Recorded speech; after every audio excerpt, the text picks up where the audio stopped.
Today we are going to discuss internal control systems. Indiana Code 5-11-1-27 requires each political subdivision to maintain a system of internal control to promote government accountability and transparency. The information on the following slides supplement and support the PowerPoint presentation on the Uniform Internal Control Standards for Indiana Political Subdivisions Manual issued by the State Board of Accounts. The presentation materials are located in Part 2 of the manual, which is available on the State Board of Accounts website, www.in.gov/SBOA. When you go to our website, you will find political subdivisions listed on the left under SBOA Home. Click on Internal Controls. There's information about the internal control standards. If you scroll down to the training section, that is where you'll find the internal control manual. Why do we talk about internal controls and then find it difficult to take action? Well, controls are not uniform. Although many governmental units are similar in organizational structure, they are different in many ways. Because the type and number of governing bodies, departments, community needs, and staffing vary between entities, the same internal control system cannot be utilized for every unit of government. Controls are not tangible. They are not something you can really see or touch. However, they should have tangible evidence that a control is occurring. They are not rocket science, but in order to be effective, they have to be more than just thoughts in the mind of management. They have to be something that can be implemented.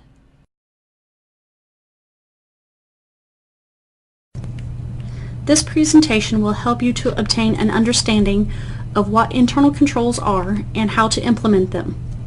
To gain an understanding of internal controls, we will discuss the 3 categories of objectives, the 5 components of internal control systems, COSO, the Green Book, which were used to develop our internal control standards and include expanded guidance on the role of those in charge of governance in internal control systems, adjusted for increased dependency on IT, and the 17 principles under the 5 components.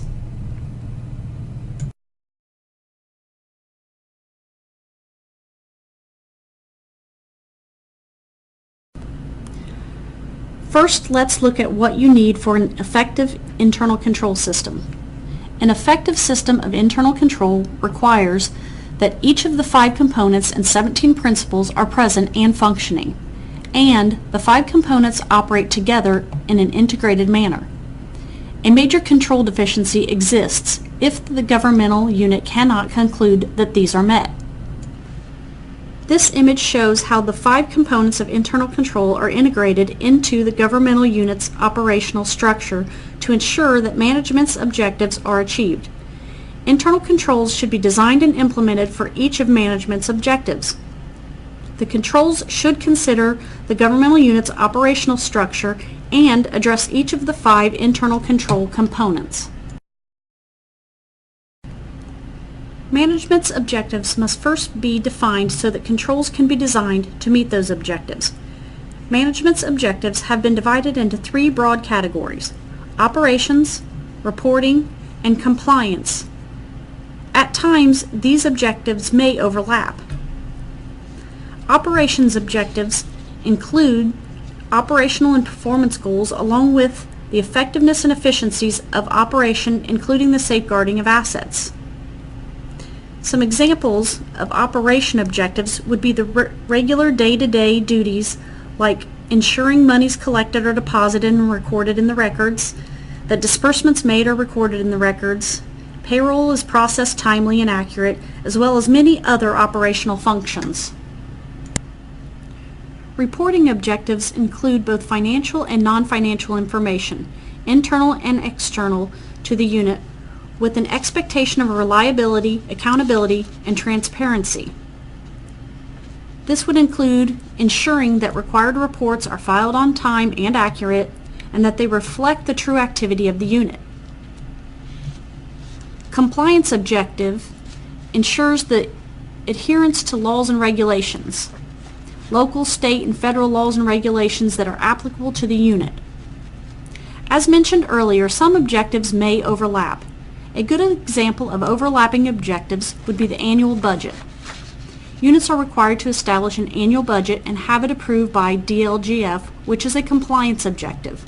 The unit is required to stay within that budget, so in order to achieve that, appropriations are set up within the financial accounting system and monitored throughout the year as part of the daily operations, which is an operations objective. DLGF also requires that certain information be reported by specific deadlines in order to have the budget approved, so there is a reporting objective as well. To ensure all the objectives are met, the unit may need to establish multiple controls or may be able to establish a control that meets multiple objectives. When designing a control system, all 5 internal control components should be addressed: control environment, risk assessment, control activities, information and communication, monitoring activities. If any of the 5 components is missing, true internal control is not achieved. Control environment acts as the foundation for a sound system of internal control.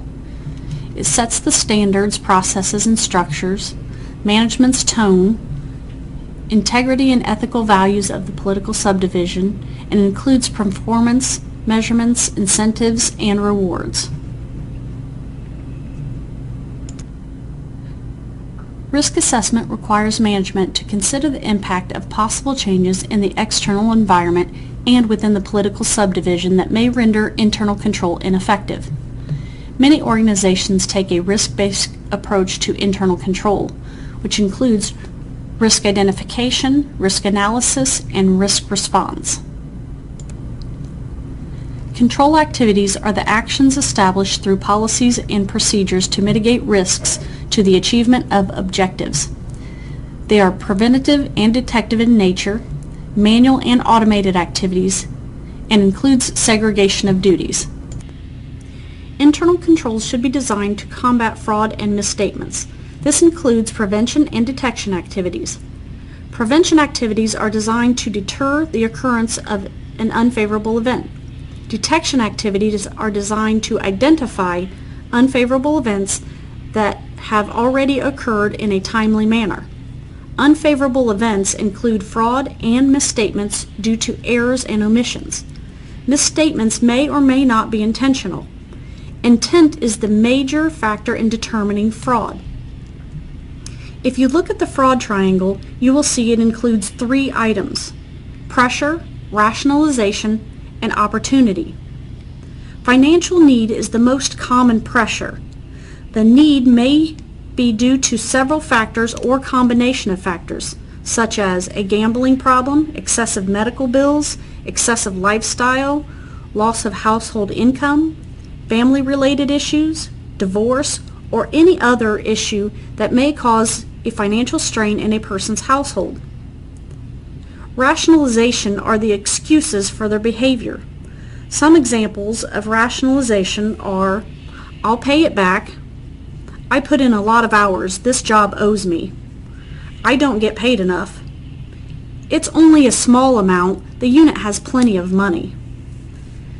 Opportunity occurs when there are weaknesses in the unit's internal control system. The person may recognize that no one else sees the records or reports, that no one asks any questions, that officials may have an "I don't care" attitude. The amounts usually start out small to test the controls, and if it isn't caught, usually grows into large amounts and continues until it becomes obvious. When these 3 elements are present, it can be hard for even the most honest person not to take advantage of the situation. If opportunity can be reduced or eliminated with a good internal control system, this will reduce the risk of fraud. Relevant information includes both internal and external sources. Communication is the continual process of providing, sharing, and obtaining necessary information. This provides transparency and sets the tone for management and officials' attitude toward their responsibilities. The information to be provided, as well as who the information will be communicated to, should be clearly defined. The following things should be considered when making those decisions. There should be an emphasis of the importance of quality information, the volume and sources, complexity of processes, technology advances, and greater interaction with third-party vendors. Monitoring activities should be designed to evaluate whether internal controls are present and functioning. In some cases, control and monitoring activities may be the same. For example, a review of reconciliation with the intent to detect errors would be a control activity, while a review of the same reconciliation with the intent to determine if the control was actually occurring and functioning properly would be a monitoring activity. Monitoring activities should be ongoing and have separate evaluations. Ongoing activities would be built into the business process at various levels so that it will provide timely information. Or separate evaluations would be conducted periodically, and the frequency would depend on the assessment of risks and effectiveness of ongoing evaluations. New principles were established by the Committee of Sponsoring Organization, or COSO, to clarify requirements of effective internal control using 17 principles. These requirements are included in the Standards for Internal Control in the Federal Government, otherwise known as the Green Book. Accordingly, the standards adopted by the State Board of Accounts were based on this conceptual framework. These 17 principles help to clarify and define the 5 components of internal control. Each principle relates to a component of the internal control system and are based on common sense. We will discuss these principles and provide some general examples of control procedures. Please keep in mind that the examples are just samples of control procedures to help understand what controls in each of the internal control components might look like. Remember that controls should be specific to your entity. There are more examples and case studies in Part 2 of the Internal Control Manual. Control environment contains the first 5 principles. Number 1, the oversight body and management demonstrate a commitment to integrity and ethical values. Number 2, the oversight body oversees the entity's internal control system. Number 3, management establishes an organizational structure, assigns responsibility, and delegates authority to achieve the political subdivision's objectives. Number 4, management demonstrates a commitment to attract, develop, and retain competent individuals. And number 5, management evaluates performance and holds individuals accountable for their internal control responsibilities. One term that we need to define is oversight body. The oversight body works with management to develop and implement internal controls. While management would design and implement internal controls, the oversight body has the ultimate responsibility to oversee that the internal controls have been implemented and are being followed by the political subdivision as a whole. By default, the oversight body would be the legislative body for each political subdivision, such as the county commissioners, city council, school board, or township board. However, the legislative body could establish a separate oversight body or committee. In doing so, the legislative body would need to designate which positions would serve on the oversight body and what the responsibilities of the oversight body would be. The oversight body and management need to make sure their expectations, policies, and procedures are clearly defined and communicated throughout the unit. Their attitude towards integrity and ethical values should be evident. Some examples of procedures that may accomplish this are as follows: conveying periodic messages throughout the unit, continually evaluating internal control to ensure procedures are being implemented and are effective, providing a method of confidential reporting, establishing policies and procedures to address violations, clearly defining job responsibilities, employee evaluations, as well as criteria for hiring and retaining qualified personnel.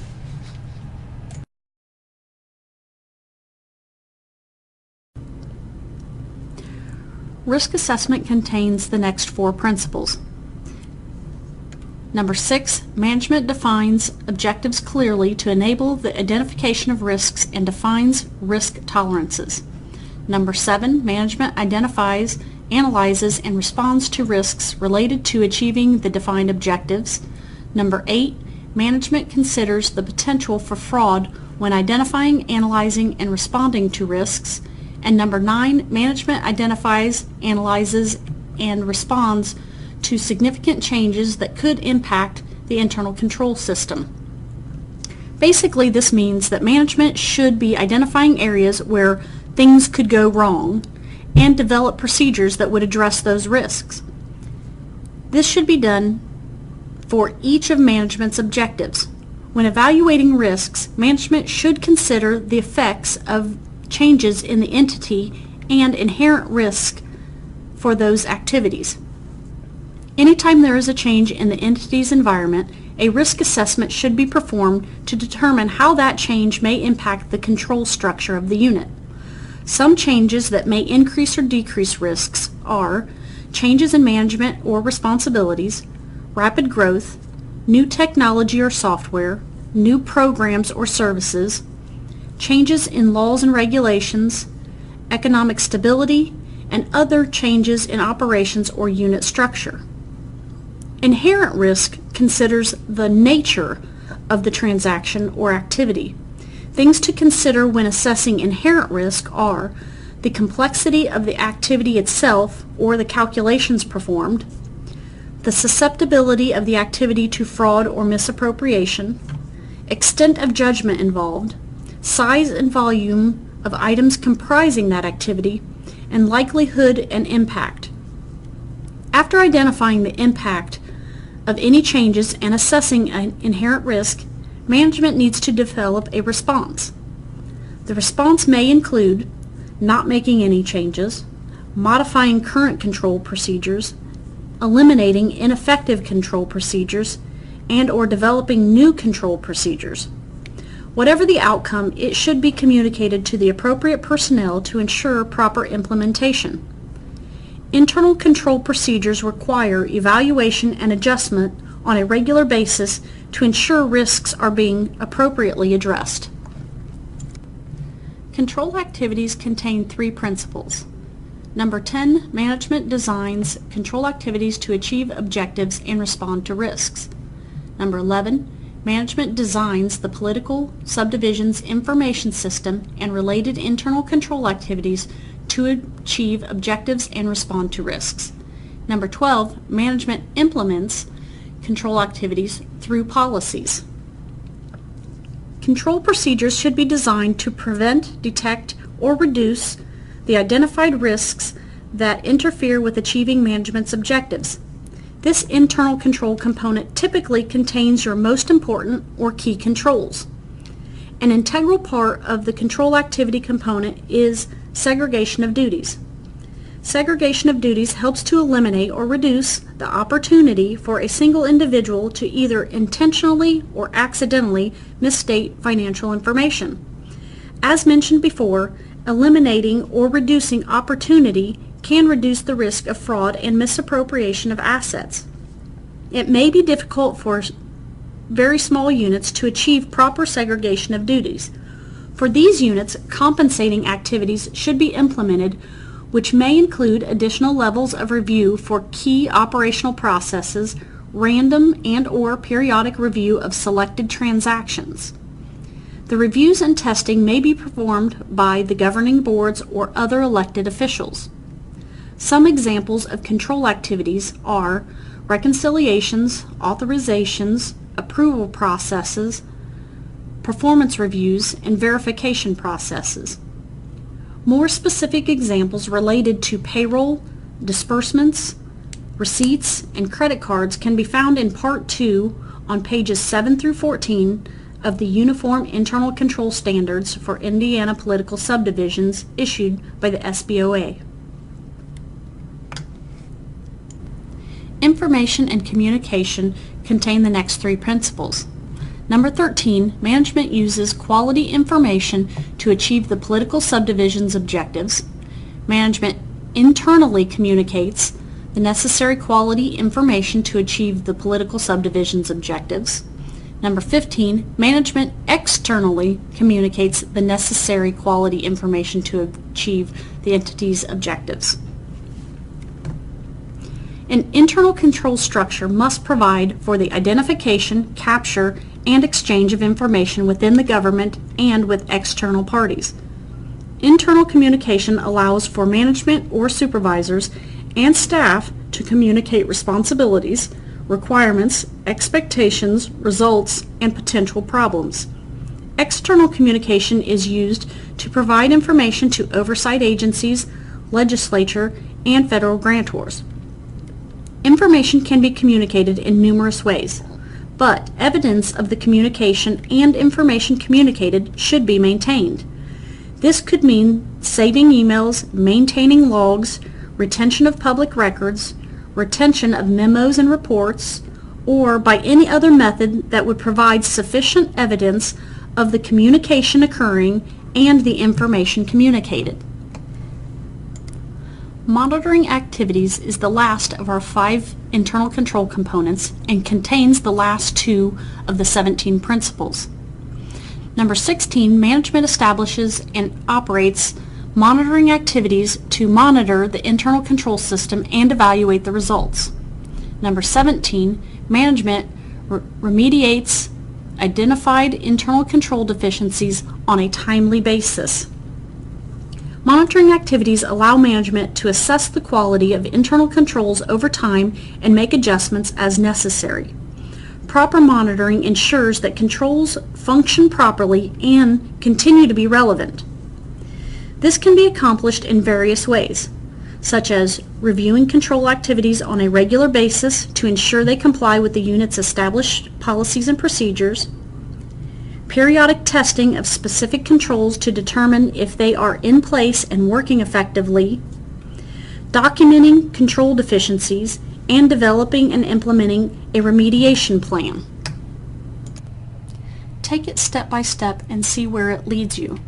Make sure your control system includes activities for each of the 5 internal control components: control environment, risk assessment, control activities, information and communication, monitoring. Once you have developed your control system, take a step back and review the system as an entire process. Do the procedures and policies that you have implemented in your internal control system work together to help you achieve your objectives? Are there procedures or activities that take up time but don't seem to accomplish any objectives? If so, those procedures should be reevaluated and either be modified to help you meet your objective or eliminate if they are not needed. Also, you would need to determine that there are sufficient controls in place to meet your objectives. Does there appear to be any weaknesses in the system?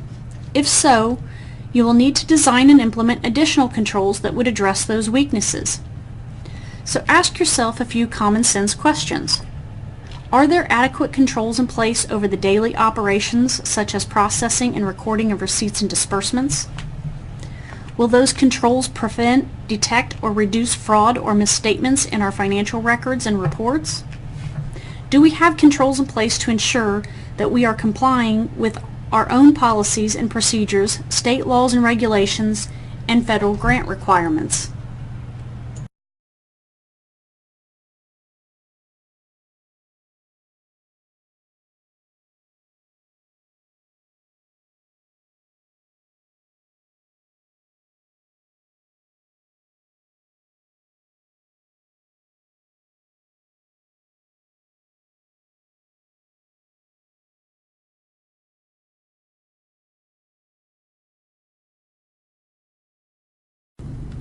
Once you are satisfied with the internal control system you have created, you will need to make sure there is documentation for the controls that are supposed to be in place.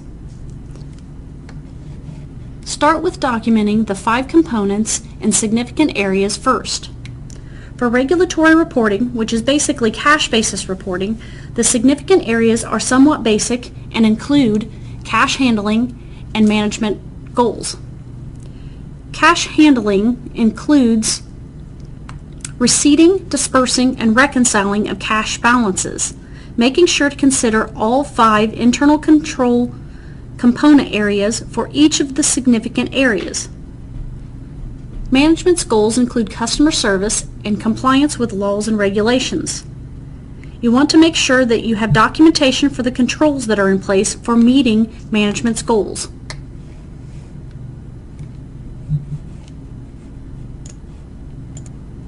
Once you have developed and documented your internal control system, you will need to evaluate the system to make sure that the controls are addressing any identified risks. In evaluating, you will want to identify risk, perform your risk analysis, and respond to those risks by implementing controls, insurance, and acceptance of the risk.